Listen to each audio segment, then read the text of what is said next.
नूर नाम की महिला के खिलाफ कार्रवाई की है।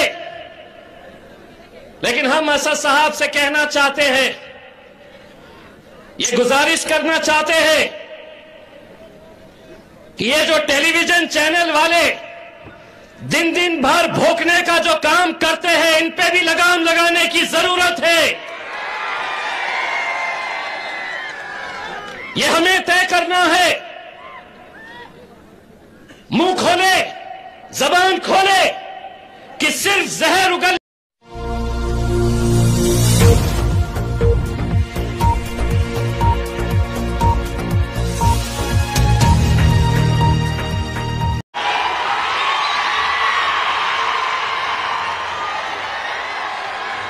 अभी कुछ देर पहले असद साहब का इस्तकबाल एक बहुत बड़े फूलों के हार से क्रेन के जरिए किया गया, जबकि मैं ये समझता हूं शेर आया है, वाकई में आया है शेर। आप लोग अभी छोटे शेर को भी सुन लो थोड़ा सा। क्रेन के जरिए असदुद्दीन अवैसी साहब का फूलों से इस्तकबाल किया गया, जबकि मैं ये सोच रहा था अगर ये जितने भी नौजवान यहां पर मौजूद है, इनके सीने में झांक कर देखो तो सिर्फ एक ही तस्वीर नजर आएगी, बैरिस्टर असदुद्दीन अवैसी की तस्वीर। ये इतना सारा जोश, इतना सारा जुनून, आप लोगों की दीवानगी देखकर एक बात तो तय है कि आज लातूर की तमाम सियासी पार्टियां एक साथ बैठेगी।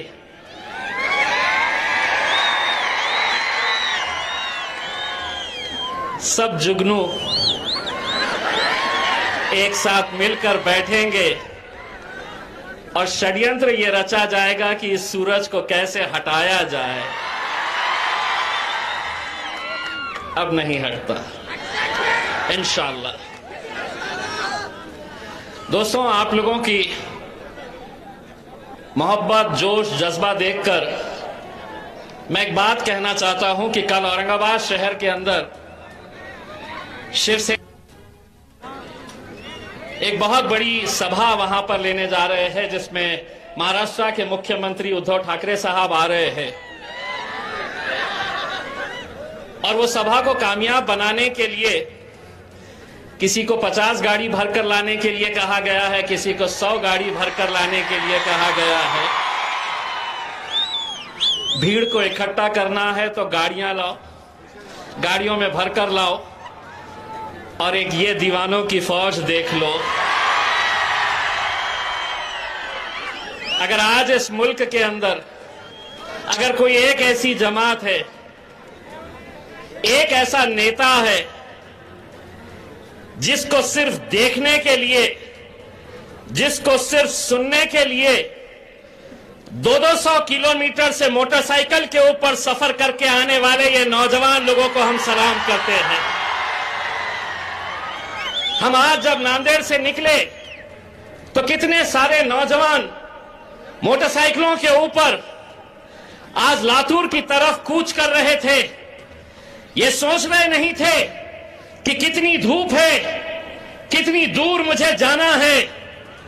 ये दीवानगी है, और यकीन मानिए यही आपका जोश और जज्बा है जो हम जैसों को हिम्मत देता है उनकी आंख में आंख डालकर लड़ने के लिए।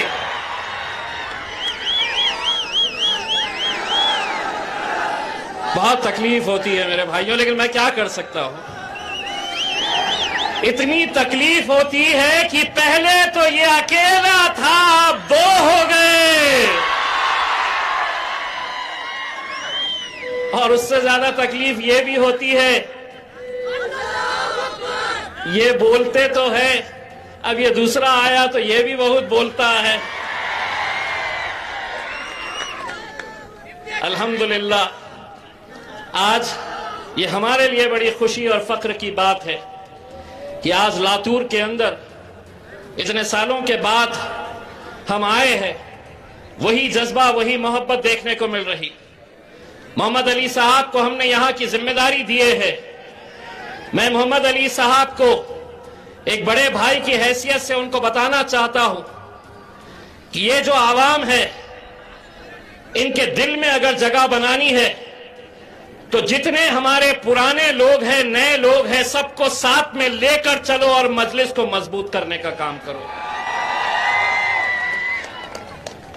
आज हमें मुत्तहिद होने की जरूरत है। एक प्लेटफॉर्म के ऊपर आकर एक ताकत बनने की जरूरत है।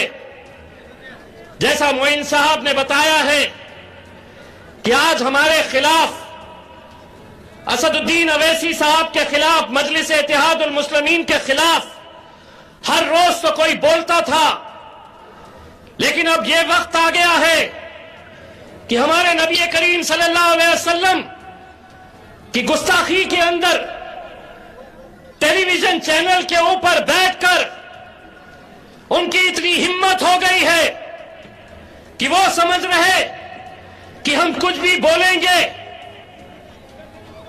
और हमारे खिलाफ कुछ नहीं होगा। लेकिन अब ऐसा नहीं होगा। भले ही भारतीय जनता पार्टी ने उस नुपुर नाम की महिला के खिलाफ कार्रवाई की है,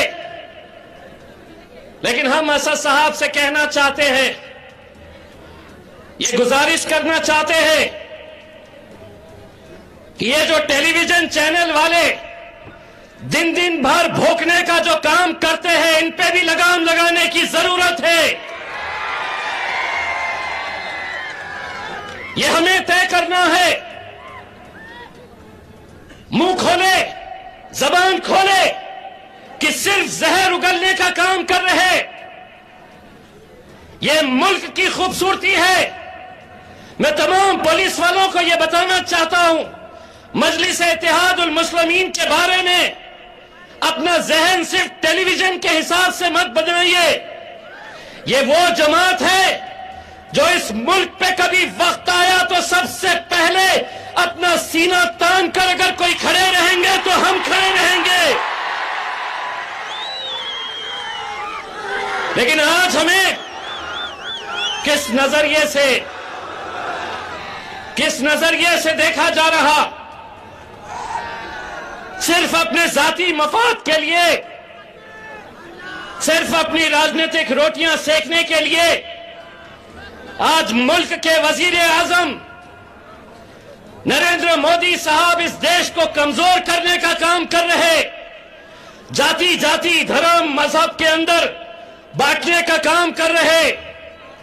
लेकिन उनको भी सुन लेना चाहिए, तुम कितनी भी कोशिश कर लो, ये मुल्क इंशाअल्लाह हमेशा एक ताकतवर मुल्क, जहां पर हिंदू मुस्लिम सिख ईसाई आपस में है, भाई भाई बनकर ही रहेंगे।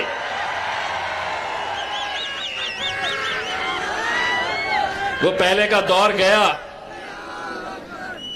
जब कांग्रेस का लीडर हुआ करता था, जब राष्ट्रवादी का लीडर हुआ करता था, वो बोलते थे और ये सुनते थे। वो दौर गया। अब दौर असदुद्दीन अवैसी साहब का है। अब अगर तुम बोलेंगे,